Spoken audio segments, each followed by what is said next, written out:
Hey guys, Boomin Bimmer update. This is the PreWire. So, as we mentioned before, I built this box, which is going to be the false floor of the amplifier system in the back of the car, just because there's no room for the amps. So what I'll do is I'll build a trim panel to cover this. So, working on the PreWire. So, we started with the Techniques harness. So I got this. This integrates into your factory amplifier set. This gives you access to all your speakers, and additionally gives you these balanced line outputs. Actually, I got some tape on these to protect them. But the key thing to note here is that the outputs from these prefab harnesses, this is a standard hi-fi unit, is a balanced output. What does that mean? That means it's a great signal, but it also means that it's not compatible with most amplifiers.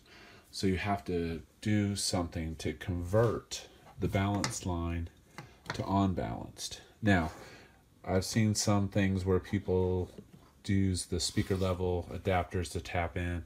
This is a much cleaner signal. I measured it, it was a 1/2 volt. So what I've done is I've taken the harness and I'm trying to pre-wire as much of everything as possible before I get it into the car so that I'm not taking shortcuts. So I've got this dongle. Once I'm ready, I'll disconnect the factory amplifier and I will plug the factory harness into this harness. I've cut no wires. Now let's take a look inside. So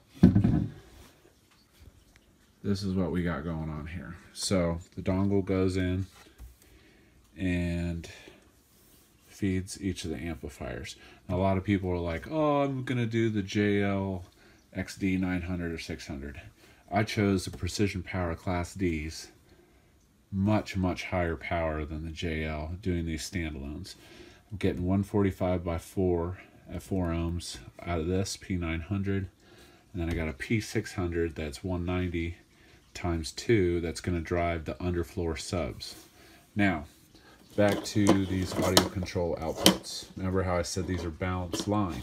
So a lot of people that do BMW upgrades end up doing the JL amp. And like I said, I didn't think that was going to be enough power for my needs. So I've got this driving the underseat subs, 190 times 2. This driving the door and rear speakers, 145 by 4. The key to all this is the proper crossover points. And that's where the audio control 6SS comes into play.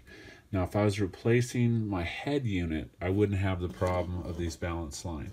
And also something else to note, these are putting out a 1/2 volt, which really isn't much to drive the amps.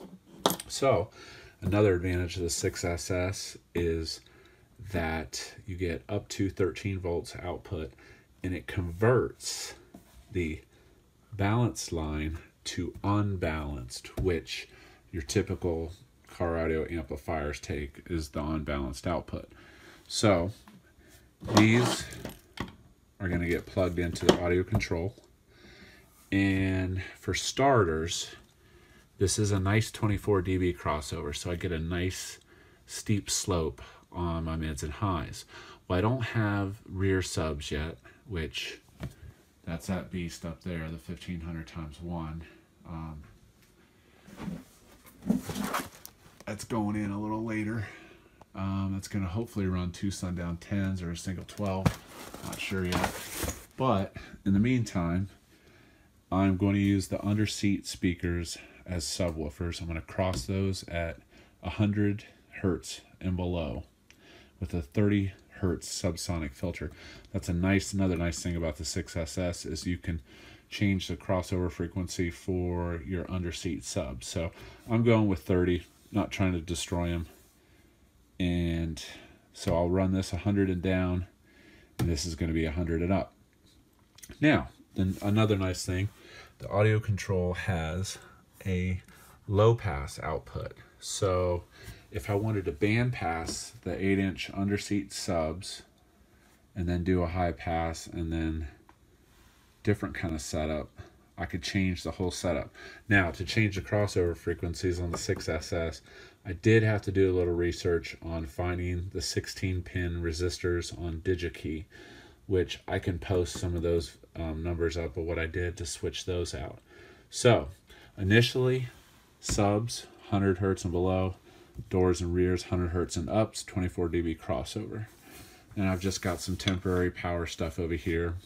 I went ahead and took the power turn-on circuit, which is a blue wire out of the harness, and I'm feeding that into a PAC TR4, which you could use a relay if you wanted from the auto parts store, but I just figured it's just as easy to get this. It's a little cleaner. I am still considering putting a Stinger 10 farad capacitor in this spot, which would clean up a lot of my distribution problems that I got going on over here. This is just kind of temporary. That's all gonna go out, and that's pretty much the PreWire update. The next thing, I've got a couple of Stinger fans, 100 CFMs.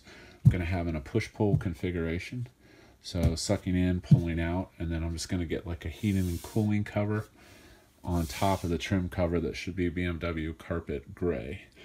So that is the update. I'm waiting for the fans to come in, and that's the PreWire update. Keep you posted. Thanks for watching.